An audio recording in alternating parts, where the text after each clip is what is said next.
What's up, guys? It's your boys Wokey back with another Chris Watts video. And now, when I see videos or when videos are sent to me that say new or hidden or found, I definitely want to take a look at them just to see if it's actually new, which is very, very, very, very, very, very rare. Like unapologetically me true crime found the other day. That was definitely pretty new and shocking. But this channel, Dark Crime Stories, has a title video stating, was Nichol Kessinger more involved than we thought? Chris Watts' hidden evidence explained, and I'm definitely very intrigued. So grab a chair, get comfortable. Also, don't forget to subscribe to my YouTube channel by hitting that wiper icon down at the bottom right. Hit that bell icon next to it so when I do post videos like this one, you guys will get that little ring notification that I posted that video. And then you guys can watch, comment, like, and share.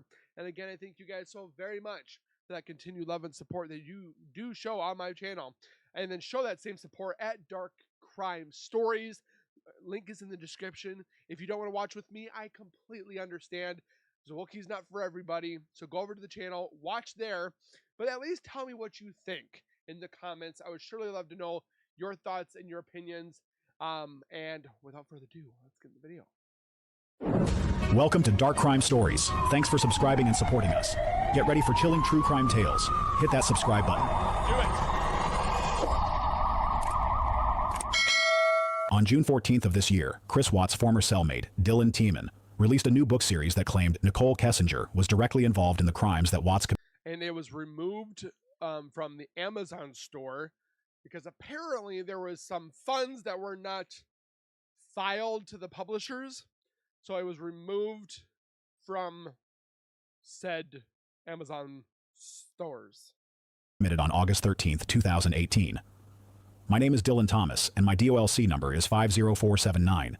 And Chris Watts is my brother, and my co-author Tomann's books offer new insight into the potential motivations and mindset of Chris Watts. And I don't know if it's alleged or if it's factual, but they stated that talking to him is not credible because of his past, which I understand. I mean, if that's what they think, that's what they think. They're professionals.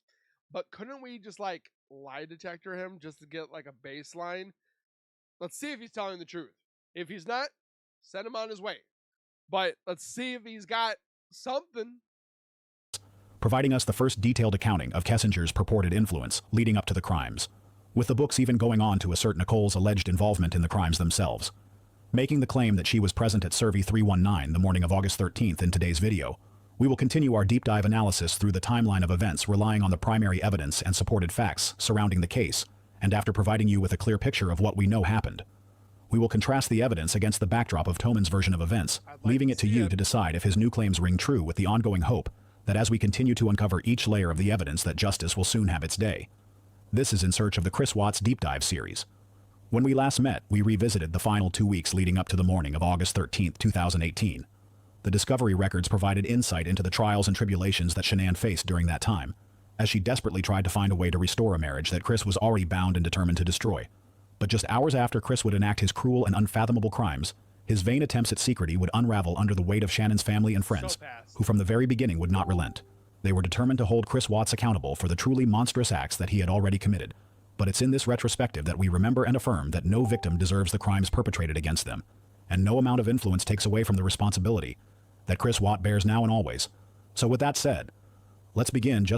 I think with it being almost 7 years now, which will be in less than a month, this man has no care, no cry, no worry in his brain for what he did 7 years ago. He's now looking for the future with the new Mrs. Watts. And yeah, that's definitely unsettling to think about, that the man is going to try to get remarried. Wow, it's still just unfathomable. After 5:18 a.m. On August 13th, 2018, we see the lights from Chris Watts' truck turning on. Moments later, we see this person walking towards Chris's work truck, and in future installments, we will return back to this moment in time. Less than 1 minute later, Chris's work truck is parked in the Watts family driveway. We now know through law enforcement's body cam footage and their discussion with Chris's neighbor Nate that this was the first time that Chris had ever parked his work truck directly in front of his garage. It quickly became evident to law enforcement that Chris clearly intended to obscure anyone from seeing what he was loading into the back of his work truck that morning over the next 18 minutes. Chris can be seen loading and unloading various items into the back of his truck, including tragically his own family. And just after 5:45, Chris Watts leaves his driveway en route to Survey 319 with both of his children still alive in the back seat. It's now 6:16 a.m., and Nichol Kessinger makes a call to her close friend Jim. 3 days later, during Nichole's first in-office interview, Detective Kobach would ask her if she was willing to verify her whereabouts for the afternoon of the 13th of August. She never did. She's never cleared up the air of her whereabouts. Never. Nichol would acknowledge that upon arriving home that day, her friend Jim was already present at her apartment, which meant that he could confirm her arrival, however.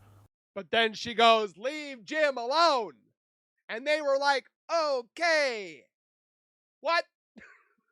When pressed to confirm her alibi. This is how Nichol Kessinger responded. From an investigative point, he could be a person who could say, "Yeah, I was there at 3:45. He doesn't know Chris. He doesn't know anything." He could say with one phone call, "Yeah, she came in at 3:45 done totally. Do you know what I'm saying? And I don't have to ask anything more than, 'Hi, Chris. My name's Kevin. I'm her Jim. And I'm not saying you have to give it leave alone. If at some point I needed Jim's info to, let's say, we couldn't find your phone records, would you tell me I will give them to you? Would you tell me who Jim was if you had to? I don't really want to involve him in this, so it's not fair to him, that's not. No, if I do not have to do that, that's fine." Nichole's friend Jim is just one of many rabbit holes throughout the vastness of Watts Island. But during one of Nichole's final interviews with Detective Kobach, he mentioned that she had pictures on her phone of a heavier set man who was with her at the same time she and Chris were at the sand dunes. Nichol then... And then right after Chris went to prison, it was Jim, Gino, her dad, mom, Jim, her sister, her dad, Jim, then William, Jim. Yeah, it was all about Jim after that. confirms that the picture was of her friend Jim, and this confirmation would mean that Chris knew exactly who Jim was. And it's Jim who Nichol called in the minutes just after Chris left his house to go to Survey 309. For 1 minute. Either she called and left a voicemail, or she called and left a very short, brief, like, "It's done," or "now," or like, it could be anything.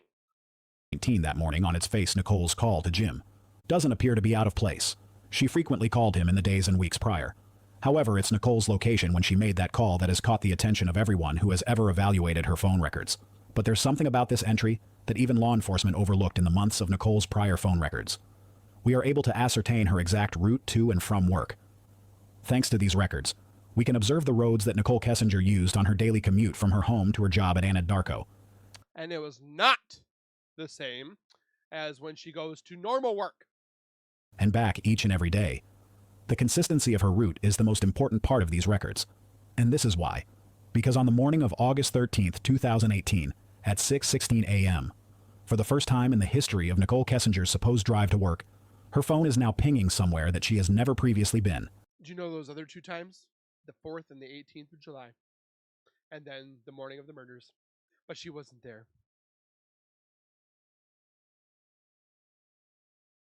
And the tower that her phone is pinging from would place her in the same proximity of the Watts family home. The exact same address to the house that Nichol Kessinger Googled. Less than 36 hours earlier, the journey to the oil well site was a little over an hour away from the Watts residence. But while Chris was headed there, he would begin calling and texting his coworkers just after 6:30 a.m. Watts initially tried calling Cody Roberts 3 different times before finally sending him a text asking him, "Where are you at?" 1 minute later. He's freaking out. He's like, "Where are these people coming? Are they coming right now? What? I gotta fix it. I gotta fix this. I gotta figure it out." Like, he was freaking out. At 6:32, Roberts responded, "Just got fuel in Curie." It's very likely that Chris panicked when he received this message, because he knew that Curie was approximately 30 minutes away from Survey 319, and Chris was still 15 minutes away from the job site. If Cody made the decision to go and help Chris unannounced that morning, it would have completely upended his plan. Yep. Moments later, Chris attempts to call Cody, who again did not answer his phone 1 minute later at 6:33. Chris sends a preemptive lie to Cody. "Okay, I'm already at Survey 319, but not wanting to leave anything to chance." Chris sends a second message to Cody. "Where are you going first thing this morning?" Robert's response, "DPC State." Chris replies in sickening relief with a thumbs up emoji. But just when he thinks he's in the clear 2 minutes later, Roberts texts Chris again, informing him that one of their co-workers, Chad McNeil, was also planning on going out to Survey 319 that morning to work on the well site, while immediately asks Cody to confirm with him if he should be expecting Chad to show up that morning. Cody replies to Chris, "I think Chad might be heading out there today." His phone was breaking up pretty bad, though. Moments after receiving that message, Chris now begins to try and call Chad McNeil, who he now knows could likely show up to what will soon be the epicenter of a massive crime scene. Chris knows that he cannot arrive to the work site with his entire Iyer family in the truck, especially if his coworkers show up while he's trying to hide the monstrosity of his crimes. So as he speeds down the highway... What was that other guy's name? It wasn't Tony, but it was like the guy with the Mustang. I'm drawing a blank. Holy crap. He was also going out there too. Chris picks up his phone and tries to get Chad to answer. But again, no response 2 minutes later, and it's now 6:41 a.m. Chris is now just minutes away from Survey 319. He opens up iMessage and sends a quick text to Chad asking him, "You headed out to Survey 319. I'm already out here." Cody said something about pumping up the 1029 just after 6:43 a.m., and Chad McNeil finally responds. He takes Chris up on his offer and tells him to have Cody Roberts bring the cables that they need to do the job he acknowledges. And just 9 minutes later, Chris Watts arrives at Survey 319, to those who are familiar with everything that transpired over the course of the next 30 minutes to an hour. All we know with certainty is that whatever remained of the man that Chris Watts was prior to the events of this day, gone. That man no longer existed, and no one will ever be able to help me to understand how anyone is capable of what Chris Watts himself has admitted to doing just after he arrived at Survey 319 the morning of August 13th, 2018. But this was just the beginning of Chris's cowardice that day, because at 7:40 a.m., Chris sent Shanann a spoof text that was a calculated measure meant to establish his future alibi for Shanann. And the girl's whereabouts, it was a cruelty intended only as a means to temporarily fool Shanann's friends and her family. In the message, he said, "If you take the kids somewhere, please let me know where they are at." And he sent those words while standing mere feet away from them. Moments later, Chris called Troy McCoy and then began sending various messages to his coworkers that he knew were planning on showing up to the crime scene that he had just created. But at 7:43, Chris Watts took a picture that many now believe establishes that Nichol Kessinger knew far more than she would eventually claim to law enforcement over the picture. Next hour, Chris's coworkers would begin to show up to the work site. Or is that the one about the leak? Completely clueless to what Chris had just done. No one noticed anything particularly strange with Chris concerning his demeanor. His clothing, in fact, the only thing that seemed out of the ordinary was the physical location of where Chris parked his truck that morning. But nothing that would have in any way revealed the clues to the crimes that this location would now bear. In retrospect, it's hard to imagine how or why Chris Watts ever thought he would get away with this. Yeah. Over the years, many have speculated that limerence played a role in the irrationality of Chris's behavior. Limerence being a sort of infatuation that created a blind obsession that all but prevented Chris from having a rational view of his own actions. Truthfully, I have resigned the mental evaluation of Chris Watts to the professor professionals, because the more I learn about what he has admitted to doing to his wife and children that morning, the less I care about his reasons. At 8:25 a.m., Chris would stage another call to Shannon's phone, and just 1 minute later, he would search for Primrose School at Vista. Make it look like I'm trying to find her. I'm trying to talk to her. But then he goes and cancels the school.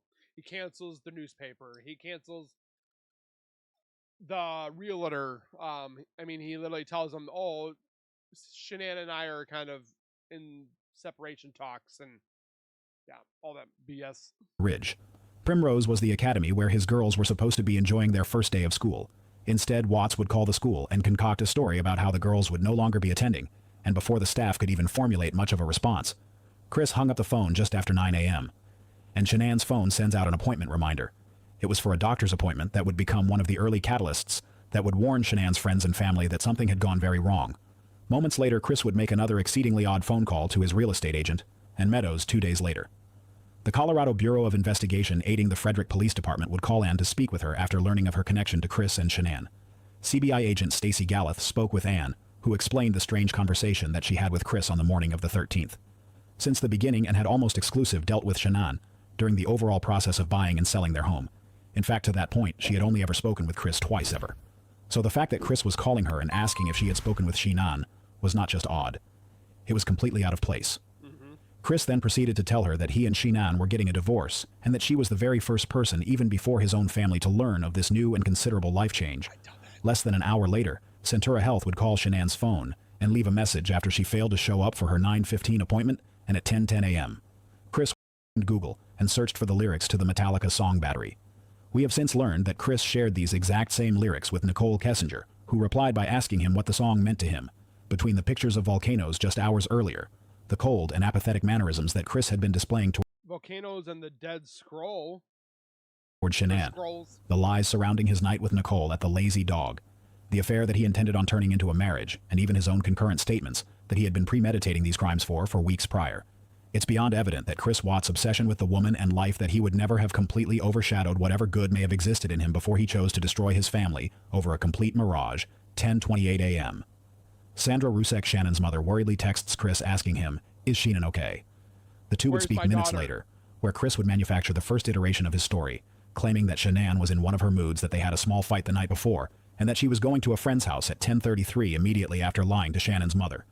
Chris is now searching for hotels in Aspen, Colorado. He even called the Westin Snowmass Resort in Aspen just 9 minutes later. And this is where I want to ask you, the audience, a question. Why do you think Chris was searching for a hotel getaway at this specific moment in time? Now, we can all agree that Chris's behavior was not that of a man who anyone would qualify as being cogent. However, it would seem that his primary motivations during this period of time were solely based on the preservation of his relationship with Nichol Kessinger. And if you recall, in Dylan Toman's books, Chris was reported to have said that on the morning of August 13th, just hours before this hotel search and phone call, Nichol had allegedly told him to choose between her and his family, and that when he did choose her, she held him and promised that she would marry him and said that she would take care of everything for him. So again, I want to ask you the all the promises that she wanted to give. Question. If Nichol Kessinger was truly oblivious to Chris's actions, as she will later claim, then why would Chris be making plans that included her, unless he believed that she would go moments later at 10:44 a.m.? Sandra Rusek calls Chris again. She would go on to call Chris one final time, as it was now becoming completely obvious that Chris was not going to help the Ruse Cheeks locate Shanann. That in fact he was likely the reason that Shanann wasn't answering her phone just after 12:16 p.m. And now every single one of Shannon's friends and family are becoming aware that Shanann and the girls are missing. Chris then receives a message from Josh Rosenberg. "Hey bro, Cassie asked me if I've heard from Shanann today. I guess she and Nikki can't get a hold of her. Have you heard from her at all today?" But while Josh, Cassie, and everyone were trying to find answers at this exact moment in time, Chris is preoccupied taking this picture of the surrounding landscape. Flowers, and more specifically sunflowers, had been a sign of Chris's devotion to Nichol Kessinger during the entirety of their relationship. In fact, just weeks before, we can see that on July 16th at 8:35 a.m., Chris took a picture of sunflowers near the Endarco corporate office one day. Later on the 17th of July, Chris again took pictures of flowers that he no doubt shared with Nichol. Because that following day on the 18th, his relentless love bombing over the past several weeks appears to have worked eventually, when law enforcement did I wonder if he's gotten any new tattoos in prison. Just kind of curious. Search what little evidence remained on Like a saying, always a father or something stupid. Nichole's cell phone. After she deleted virtually everything from it, they did find a considerable number of flower pictures in her phone, many of which were likely sent by Chris during the course of their affair. Oh, and his 12,000 pictures in his secret calculator.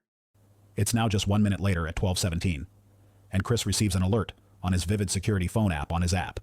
He can see Nicole Atkinson standing in front of his house trying to get inside in an attempt to locate Shanann and the girls. Chris knows that Nicole Atkinson will not find them there, so hoping to keep the situation at bay, he calls her and speaks with her for just under a minute. Watts had still not responded to Josh's text. So at 12:21 p.m., Chris finally sends a message back. "I just talked to Nikki. Shanann went to a friend's house with the kids today.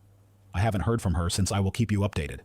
Though Josh would reply by telling Chris that they were worried, Chris responded the way that he always does. Cold, apathetic, a man who seems like he truly does not comprehend what empathy is, or how to use it. At 12:27, Watts calls Nicole Atkinson back. He's now starting to realize that she's not going anywhere. It's around this time that Chris leaves work to head home, because Nicole Atkinson has made it clear that she's not backing down until she finds Shanann and the girls. Atkinson had already been deeply involved in trying to locate Shanann throughout that morning. As we know, she had picked up Shanann from the airport and dropped her off just hours earlier, right around 1:45. And then stops, drives a little bit, stops to make sure that Shanann gets in. But there are channels that are literally stating that Nicole Atkinson had something to do with the murders. Are you kidding me? Or them blaming the Ruseks because they had a part. Are you flipping nuts? And they're like, "Well, Smokey, you're not looking at our side." Oh, I've looked at your side and it's back crazy. It's the stupidest thing I've ever heard in my life. 5 a.m. Atkinson was already deeply aware of the problems that Chris and Shanann were having. She had also been a part of the ongoing conversation surrounding his strangely expensive meal at the Lazy Dog, and she knew of Shanann's despondency over the possibility that Chris was having an affair. That he got But caught. Nichol also knew that Shanann had an important doctor's appointment with Dr. Stephanie Traver that same morning at 9:15 a.m., an appointment that was made specifically for gender and genetic testing for her pregnancy. So when 9:15 came and went, and Shanann wasn't answering her texts or calls, Nichol Atkinson stepped into action and went to the doctor's office with her son. When she arrived at Centura Health's office, she learned that Shanann was a no-show to her appointment. It was at that moment that she knew she needed to find Shanann. So she rushed over to the Watts residence and began looking into their house to see if she could find it. And then blaming Nichol Atkinson because she grabbed the purse after the police told her to go retrieve it. Oh, nope, it's Nichol Atkinson. Oh, nosy Nicholas Atkinson. Her son is, oh my gosh, he's in fault. He's at fault. I'm like, what? Any signs of Shanann and the girls, but at that moment, Nichol Atkinson had no earthly idea just how You might as well blame the guy down at Cynics for the murders. important of a role that she was about to That's play how dumb that in a is. crime that Chris Watts was already desperately trying to cover up at Looking at Baumhover, you know he knows. Like, he already knows. Yeah. 12:27 p.m. Chris is in the midst of his own self-inflicted chaos when he receives a message from his realtor in Meadows. She says, "Hi, I'm working on your market analysis. I would like to bring my listing coordinator with me when I bring it to your house. Did you finish the basement? Are there any other upgrades to the house?" A few minutes later, at 12:31, Addie M. messaged Chris asking if Shanann was okay. Everyone is worried it's not like her to not respond, and we haven't heard back from her all day. Chris would initially ignore this message, but by this point in time, it's obvious that he has completely underestimated Shanann's friends and family, let alone the lengths they were about to go to force Chris to be accountable for everything he had just destroyed 10 minutes later. And Chris is back on the phone with Nichol Atkinson while rushing home. But just 2 minutes later, after their 40-second phone call, Shannon's friend Cassie stages the first significant confrontation of Chris in her valiant attempt to get answers. Cassie messages Chris at 12:43 p.m. "Shanann is in a very bad way emotionally, and I'm worried about her. I know you're having issues, but I don't know to what extent how. However, I do know that I have never seen her so broken to an extent that I am worried." Chris responded, "She went to a friend's house with the kids, but she won't tell me where. Though when I get home, I will update you a few minutes later." Cassie messages again, "Sweetie, nobody knows about you or her, other than Nichol Atkinson. And I. So where would she go if not with Nikki? Or not to Arizona? Right? Where I'm at, her car and shoes and everything is at the house. What the heck is going on with you guys that she would totally shut out everything? It's not like her, Chris." Now I believe that what Chris is about to say, in response to that message, is one of the most important views into his psychological makeup, and the way that he views himself in the world. Listen closely. "I told Nikki about what was happening so she wouldn't freak out anymore. I think Christina knows as well. Shannon and I talked last night and I told her, I want to sell the house and get something smaller. Separation would be best right now if we can't work through our issues." Now essentially, Chris is saying that in response to Nichol Atkinson showing up to his house, that he told her that him and Shanann were having problems, and that she left to a friend's house. He poorly conjures these god-awful lies that no reasonable person would ever believe, leave seemingly as a means to buy time. And while he's racing back to his house in an effort to stifle Nichol Atkinson's determined attempts at Taking him so long to get there. gaining entry into his home, Chris ends that text message by saying this, "I really don't want you to think that I'm a bad person. Cassie, this is a It was always his image. He wanted to protect his image. But then everybody wants to sit there and destroy Shanann's for some stupid reason. And then, oh, look at the Wokey. He's so obsessed. Oh my gosh. Like, let's return to said programming. sentiment that Chris Watts continues to hold to this very day. In fact, in Dylan Toman's book, he even reflects on this very same issue. Chris and Tommen are having a discussion about how they are viewed by the public. Chris says, "I wish people would judge me on my whole past. Instead, they only judge me on that one day." And to those who question the veracity of Toman's books, it seems to me that this is exactly something that Chris would say, because he lives under the delusion that his previous life as a parent and as a husband somehow absolves him of the horrific things he had done. Just hours before sending this text message, Chris seems more concerned about how he's perceived than taking any form of responsibility for his actions. And that's precisely why Chris Watts has sprinted towards an entirely new obsession with religion, because he cannot handle the fact that he is objectively a bad person. Yes. But it's this next comment by Cassie that is the literal definition of catharsis, because right after Chris sent his pathetic attempt at looking for validation, mere hours after what he had just done, Cassie has had enough right now, Chris. I don't care about you. I don't care about your relationship or what type of person you are or are not. And I don't even care what I think of you. And I'm not trying to be rude when I say that. And right after Cassie says exactly what all of us are thinking, Chris continues to demonstrate the apparent actions of an unbothered sociopath, because while he's racing back home, he makes sure to take the time to respond to his real estate agent's previous questions, telling her the basement is still unfinished. No other upgrades by 1-3 p.m. Cassie is done messing around. She rightfully chastises Chris, telling him that her only concern is for his wife and for her well-being. She tells Chris that Nikki is calling the police saying that Shanann is broken emotionally. She explains to him that Shannon's blood sugar dropped due to not eating and it could easily cause her to pass out. So unless he wanted the police to bust down his door, he better get home and check on his family 2 minutes later at 1:05 p.m. Chris responds, "I'm going home." "Cassie, I'm on my way. Don't call the police. I will be there in 45 minutes. It's hard to imagine what would have happened if Shanann's friends were not as involved in her life as they were, if Chris had been given the opportunity to spin his lies, uninterrupted for just one more day, just after 1:13 p.m. And Troy McCoy texts Chris asking if everything was okay, telling him if you need anything, let me know 1 minute later. And Chris is still answering random, completely unimportant questions to his real estate agent at 1:31 p.m. Nichol Atkinson calls Chris again, trying to ascertain where he is. He tells her that he's still en route and he will be there shortly, but Nichol Atkinson refuses. The man was like en route for like an hour and 20 minutes. Like to wait even 1 minute longer. So she calls the Frederick Police Department and eventually speaks with Detective Dave Bombover. During the call, she conveys the urgency of the situation, that Shanann was not only pregnant, but that she was also diagnosed with lupus and diabetes. And the haters want to sit there and say that she never had diabetes and lupus. Like, what is that going to do for you? To tell that she didn't have that, or the other problems that she had. That she was making it up. She was causing a lie and rumors. Like, what are you on? She's the one that died. And you're trying to validate that Chris did this for those reasons? Atkinson would explain that after she left Shanann's doctor's office, she arrived at the Watts residence and tried to gate entry into their home. However, the front security door inter-aisle latch was locked and prevented her from accessing the house. It was then that Atkinson's son looked in the garage window and noticed that Shanann's vehicle, along with the girls' car seats, were still inside. Just after 1:40 p.m., Officer Crod responded to Nichol Atkinson's request for a well check. This body cam footage begins when Officer Crod arrives to the Watts family home. Upon arriving, both the officer and Atkinson attempt to see if they can gain entry into the house or to locate Shanann and the girls. Approximately 15 minutes later, Chris Watts arrives. And this is the first time we get to see just how suspicious his behavior was from the moment he stepped out of his vehicle. Eventually, Chris is interviewed by Detective Bombover, who arrives at the scene. A short time later, Chris will concoct his first set of lies to law enforcement, claiming that her disappearance was only because he and Shanann were having marital problems. He told Detective Bombover that he woke up at 4 a.m. and left for work at 5:27. However, like most things with Chris Watts, none of that was true. Chris claimed that both he and Shanann were in tears that morning. However, they did not argue, and that Shanann had told him that she was going to take the girls to a friend's house later that day. Throughout the entirety of this body cam footage, the only thing we know at this point in time with certainty is that Chris was capable of committing a crime, the details of which most people could not begin to fathom, and just hours later, he is completely calm, cool, and collected.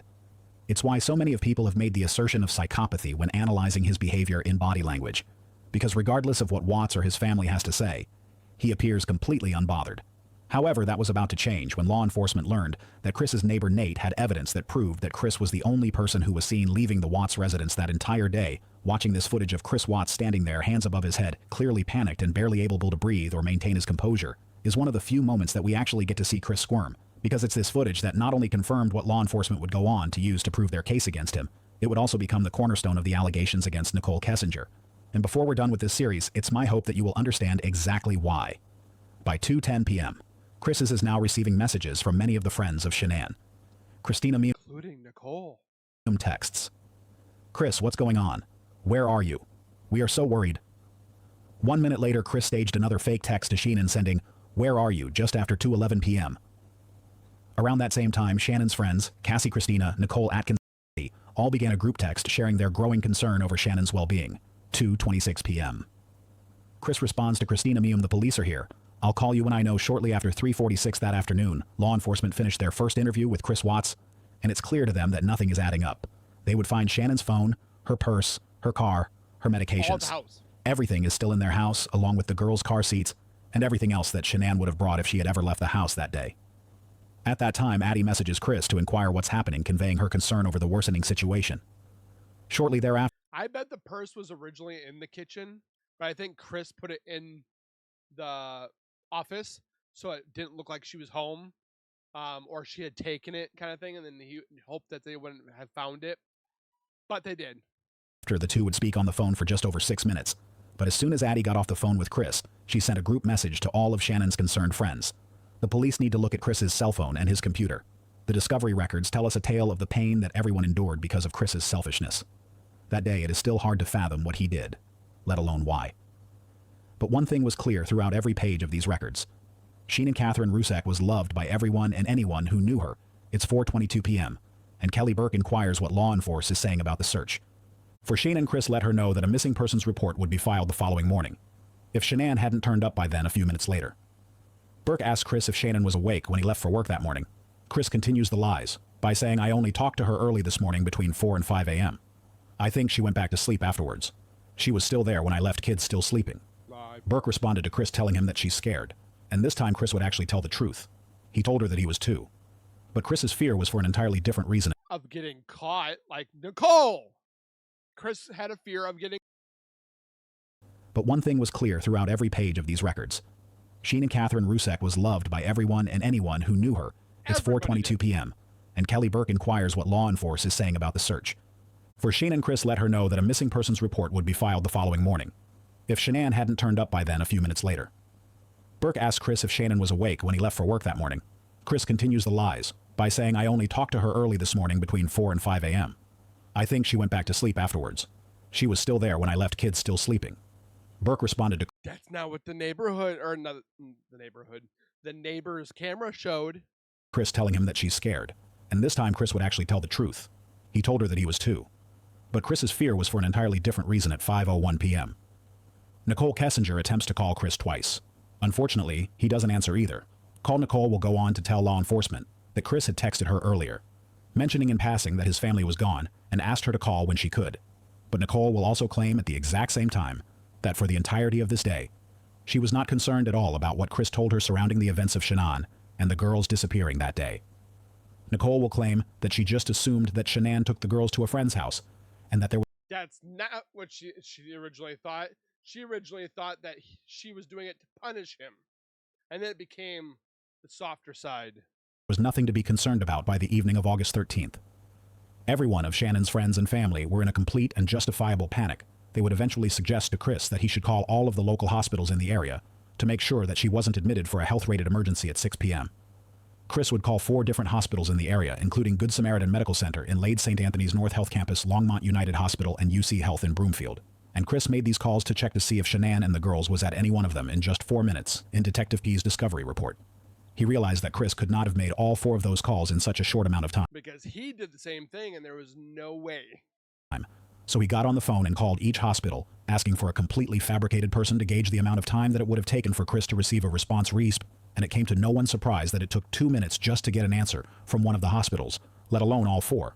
But by 6:23 p.m., Kelly Burke asked Chris if he had any luck in his attempts to locate Shanann at any one of those local hospitals. All he said back was no luck at all. More lies at 6:30 p.m. when Realtor in Meadows asks if Shanann was okay, making note of the fact that she had been absent from their group chat discussion that whole day. Chris responded saying she hasn't been around all day. It's very odd at 6:52 p.m. Chris messages Samantha Pasley telling her, "I'm praying so hard I'm sick to my stomach. Cops searched the house up and down and drilled me pretty hard. I have no idea where Shanann and the girls could be." A little more than an hour later, Chris responds to Samantha. One final time, law enforcement was just being thorough. They got to do all the digging they can. I saw the girls this morning. And yeah, people are helping me search. You don't need to get on a plane though. We have a lot of support here. This is it. This is why millions of people all across the world completely abhor Chris Watts and the things he did that day. Because he could have chosen so many other paths. He could have just left Shanann and got a divorce. Or he could have fixed it.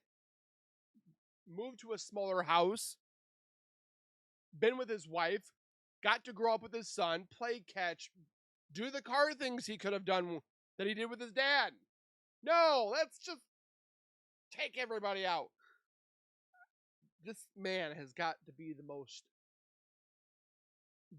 dumbest person to remove. I was trying to find the words to say for YouTube guidelines reasons, but the dumbest person to annihilate his family for a Wish.com version of Shanann, and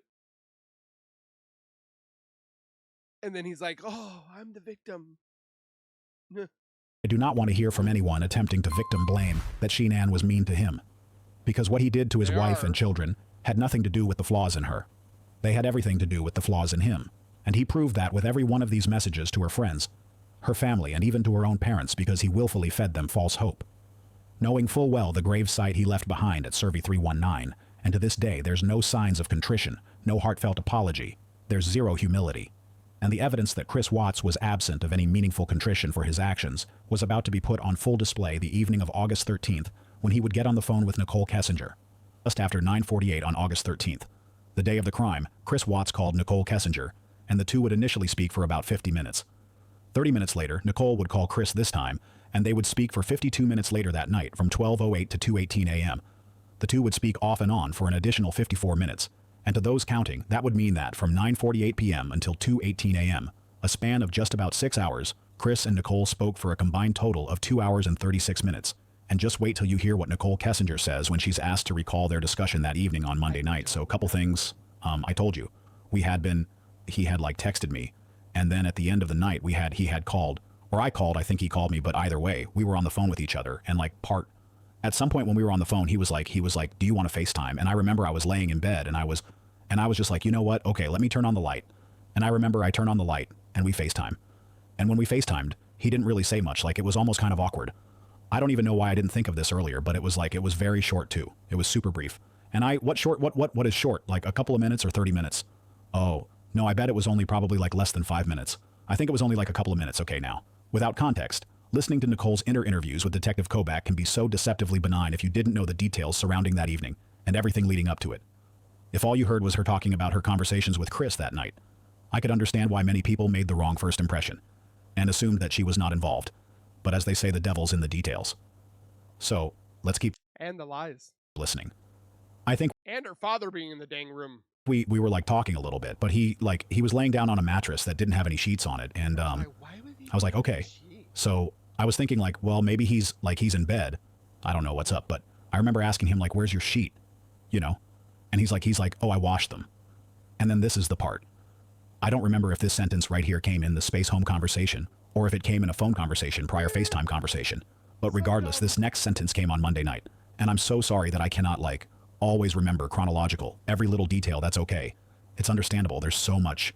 But I remember he was saying that he was cleaning the house to try to keep busy, to take his mind off of things. And this was on the phone. So far, Nichol has successfully deflected Kevin Kobach's questioning by insinuating something sinister surrounding Chris. And he's like, oh, I believe you. Dad's probably like, that did not make sense. Chris is laying on his bed without his bed sheets. She knows that it implies that he was up to no good. But she also knows that she spoke with Chris for nearly 3 hours. And there's something else she's hiding about the morning of the 14th that she's praying Detective Kobach won't bring up. I didn't honestly think that much about it originally, because that man is always cleaning. Like, he's a very, very, organized, meticulous, clean individual. Like, he's the type of guy that will, vacuum his whole house one week, and if there's rooms that don't get used, he'd vacuum again the next week, just because it's, part of his routine. Okay? So the fact that he's, cleaning to kill time and take his mind off things did not seem like a super red flag to me every time that Nichol Kessinger is trying to deflect time that she is attempting to subvert the truth. She accomplishes this very much like a magician. In one hand, she provides you with the distracting story that very likely she's so manipulative in her words. Has elements of the truth, while at the same time using the other hand to hide whatever it is she doesn't want law enforcement to see. Nicole's comments about Chris doing laundry and the bedsheet sounds incredibly contrived, because again, she's still hoping that Kevin Kobach will not find the one thing that she cannot explain. And I'm not sure if you've noticed yet, but she has still yet to describe what they've talked about in any demonstrable detail. So anyways, that didn't seem out like the norm for me, but something that just kind of dawned on me last night as he made the comment directly after that. He said I had to watch the kids' sheet. He was like, they smelled, and I was thinking about that last night, and I'm like, this man keeps that house so clean. This the cleanest house I've ever seen, and I'm like, this man keeps that house so clean. Why would his kids' sheets smell bad? And this, you think this was Monday night? What time do you think it was? Monday night. Oh God, I don't even know. I almost wish you guys would show me my phone number. I'm going to read off your phone calls for Monday and Tuesday starting. No, it's on Monday. Just me. Monday night. Monday night. You guys had we talked about a phone call yesterday, but you guys had a phone call. Monday night, it looks like he called you. It was 48 minutes and 57 seconds. It was at 9:48 p.m. that he called you. So that would take us to about 10:35. And then there's another call on Monday. It's for 51 minutes and 25 seconds. It looks like, I'm not sure looking at this who called who, but it looks like you called him. And that was at 11:09 p.m. That lasted 51 minutes. So that takes us to midnight. And then there's another phone call where he calls you. So we're now into midnight, you know? Tuesday morning, it's a 30-minute phone call. That lasts until 12:38 a.m. And then, after 12:38 a.m., there's a 2-minute and 44-second phone call that lasts that starts at 1:12 a.m. It's 2 minutes and 44 seconds. These are the words of a seasoned professional of deception and deceit. Nichol knows exactly what she said during those phone calls with Chris. We know she does because she will later provide law enforcement with a detailed, exhaustive timeline of the entirety of her relationship with Chris, providing painfully accurate details about events that had occurred weeks and months earlier. But the phone calls Nichol and Detective Kobach are discussing right now just happened 4 days prior. And the reason why this moment matters so much is because of what was happening at 2:07 a.m., the morning of August 14th. Now I want you to listen to Nichol's answer clearly and without interruption. It's long, but it's important because this is the one and only time that Nichol provides a reconciliation of those conversations. And remember what you're about to hear. Satisfied law enforcement, CBI, the FBI, and DA Michael Rohr, as a sufficient answer concerning what they discussed for 156 minutes, less than 24 hours after Chris Watts committed his crimes. So yeah, I would almost, this is just me, but I would go get my text messages with him from that night. And I would think them up to that time frame because there was texting in between that. So I think what happened is he called me on that first call, and then there's that gap between the first call and the second call. In that gap, that was when I FaceTime for a few minutes, and that was when I got up out of bed because I was just having trouble sleeping, and I was I went and did laundry. That's what I did. I went I just put some clothes in the dryer, and then I think I called him back, and then we continued to talk. So that little gap right there between those two big phone calls at the very beginning of the night, not the very beginning of the night, but the big ones, the first two. So in between that gap, there's a quick FaceTime. So you think that 2-minute and 44-second is the FaceTime, the one at the very end. Yeah, well, so I don't even think the FaceTime's on there. The FaceTime occurred in between those two big phone calls that no. Okay, because it was one big phone call, and then there should have. And this woman wasn't involved. There's a FaceTime, and in the FaceTime short, it's only a few minutes. And then there's probably just a few more minutes. There's a few more calls on Tuesday. So 1:12 is the 2-minute and 44-second call. That lasts till approximately 1:15. And then there's a long gap until 1:50. So another 45 or 35 minutes. And then there's a 7-minute phone call. That phone call lasts till 1:58 a.m. And then there's a 10-second phone call at 27 a.m. Followed by, I think he calls you and maybe leaves a voicemail or something, or you don't pick up. So there's a 10-second call, and then directly after that, there's a 10-minute and 24-second phone call. Okay, so I'm talking about the two at the very beginning and the two long ones. And is that when he's talking about the kid? She. Okay, so yes. I will help you line this up. I almost want to just come in there and drop and drag all of my text to a line of pixie stuff? What is she on? Where they were going, what we may meet and do that. Here coming early next week. Did you hear what just happened? Nichol was asked several times about her discussions with Chris during their nearly 3-hour-long phone call, and instead of answering the question, she offers to come down there and help fill in the gap. And guess what? That never happened. But something very important did happen just before 2 a.m. that night of the 14th, while Nichol was speaking with Chris during the call that began at 1:51 a.m. Minutes later at 1:58, Chris began receiving a number of phone calls from the Frederick Police Department. So Chris and Nichol got off the phone, and at 2:05 a.m., Chris returned Officer Goodman's phone call from his work cell phone. Try to do a 3-way call.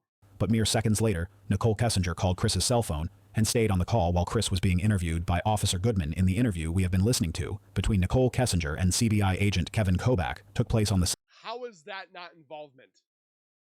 Why does she want to listen? Why else would you want to listen? To find out what's going on. But no, she's good. She hampered the investigation though, but she's good. We're good. 17th of August, less than 4 days after Nichol eavesdropped on Chris's discussion with law enforcement, and it just happens to be the exact same phone call that would become the very last time that Nichol and Chris would speak again. But I have a question. Why would Nichol want to know what law enforcement was saying? If she was not involved in this crime in any way, then why would Chris have her on the other line listening in? Remember, Nichol would claim in her first in-person interview that she didn't even suspect Chris of anything until the following day. So knowing what you now know, listen to the very next thing Nichol Kessinger said as Detective Kobach began to press her about these calls. Yeah, well, all those phone calls at the very end of the night, that was me freaking out. Like, if you look at my text, a lot of that was like, I can't sleep. I'm really scared. She couldn't sleep because she thought she was getting ready to be caught. Where's your family? That was like me freaking out and him calling to like try to assure me, or me calling him like, please talk to me, I'm super scared, where's your family? Like, those little ones at the very end of the night are me not being able to sleep and trying to get him to like talk to me about like, and just, I guess, making sure everything was okay. So that those like real L ones. And that's why they're... You know what listening to NK sounds like? Me hi me hi. That's literally what NK sounds like. It makes absolutely no sense. It's, I don't know how they believe this, or we're just like, yeah, she's clear. Like, what Jedi mind trick does she have? all kind of like sporadic CU. I'd be up for like an hour, and then I'd fall asleep for like 15 minutes, and then I would like wake up and start stressing again and try to call him back. Like, so that's why there are all these like little sporadic ones throughout the end of the night. But those two big ones is, so yesterday we talked about, Tuesday was mainly text messages regarding your confrontation about his wife being pregnant. Doesn't all of this start to make a lot more sense now? Because again, if Nichol Kessinger isn't involved, then what would she have to be so scared of? Why is she unable to sleep? Why is she asking Chris to calm her down if she wasn't involved? Then what is she so panicked about? But it's probably not a surprise by now, because immediately after Nichol implicates herself by virtue of her reaction alone, Detective Kobach responds by completely changing the subject. Nichol Kessinger had spent the last 2 months gallivanting around with a man who she knew was married. She never once showed any concern over Shannon's well-being before. In fact, she outright refused to even say her name. But even more importantly than all of that combined is, if Nichol was not involved, then she had no reason to suspect that anything had happened to Shannon or the girls during these initial calls. Because I would like to remind you that 24 hours before this conversation took place, Nichol conducted her first in-office interview, and previously said this did that. So the death strike you is odd, but So odd. You're thinking maybe she just left. I just thought she needed to, like, get away from the situation. No, I mean, that didn't seem that awkward to me. That a couple that is going through separation would be like, I need to leave. I just need some space. Like, it didn't even, like, process. I was like, okay, like, give her some space. I really thought she left. I was like, let her... When you see it in front of you, like, as closed captioning the words on the screen, reading those at the same time of hearing it, it sounds like nails on a chalkboard. Go. You know, she'll come back in a day. She'll be all right. Let her cool down. She'll be here. It'll be okay. Exactly where she you know, was. like, have me convinced. Like, I think she's just upset. And it's here that I want to contrast what we've learned against the backdrop of Dylan Toman's books, after taking the time to read them. There are a few important things that I've learned. Many of you have a healthy dose of suspicion anytime new claims arise from Watts Island, and it's for that reason that I have evaluated Toman's claims, by trying to ascertain if there is any uniformity to the way that he describes Chris Watts. Much of what he conveys is identical to how we know Chris communicates the way that he... I was talking to Dylan Tallman, and then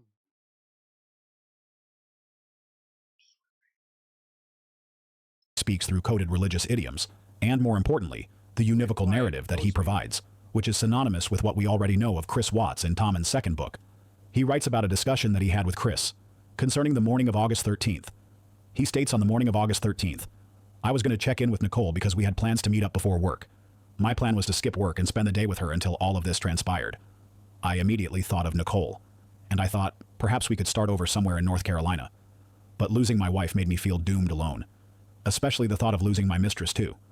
So I met up with Nichol where we were supposed to rendezvous on the way to work. She was so calm about the whole situation, she told me to just go to work like I was supposed to. And she asked me about the girls. We talked it over for a while, and we decided that we could make it look like they went missing now. If this account is to be believed, it would mean that on the morning of August 13th, Chris not only met with Nichol, but that she helped encourage and direct him on how to cover it up. Yep. Taman's next segment goes on to say when Chris was asked what they decided to do with Shannon, after he had already committed his crimes against her, Nichol responded by saying that she would take care of it later on. Taman confronts Chris and asks him if... I mean, the lying to police officers and all that stuff, she could do like 2 to 3 years for just that. and then hampering the investigation. Hamperings, which I've seen, 2 to 5 years.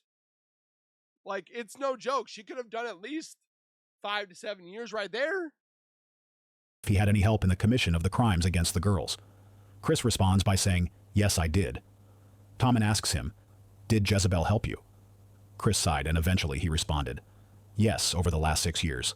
So many of us have quietly watched and listened to the countless documentaries and iterations of this case, every single time. We are reminded of these moments we grieve with her family, knowing the unimaginably heavy price they continue to pay for a crime that should just never have happened. This retrospective is our way of continuing to advocate for justice for the people who matter most, in this case Shannon, Bella, Cece, and Nico. But we also want to remember all of the victims of violent crime that happens all over the world. So that this doesn't happen again. This case is representative of what Shanann wasn't the first. What? I think I need to look at that one video too. But with the information that you just heard here and saw and probably got pissed off about, let me know your thoughts down below. Keep it PG, you know. I know we all want to go rated R, but we need to keep it at PG-13. It just makes you so mad of how the woman just speaks. You know, Doodle Bob. And how they just were like, yeah, we're gonna take with what she said. We didn't think it meant anything either, but we were just told to leave her alone. Something is amiss there. We still can't find it. Yeah, we have a lot of reruns. Yeah, we have a lot of information, but maybe there's that one glimpse of something or someone that's gonna actually have a pop-up light in their head and say, you know what, I heard what happened. I need to say something. Maybe Nichol Kessinger will come out and say it finally, which is far-fetched beyond belief. And with the possibility, which I think, again, just religious person here, that Jesus is coming. The signs are all there. And I mean, I just hope that she has been forgiven, or she's, because judgment's coming for a lot of us. And it needs to be finished before anything possible happens. So, again, please keep your comments PG. Don't forget to subscribe, comment, like, and share, and then go over to Dark Crime Stories and give them some love. I'm definitely very intrigued about this one. Shanann wasn't the first. First what? Victim? Abuse? Or like he abused another person? Like, I want to know. So I might have to watch that one video as well. Again, thank you guys for being here. Please take care, be safe. As always, keep nerding on, and we will see you guys in that next video.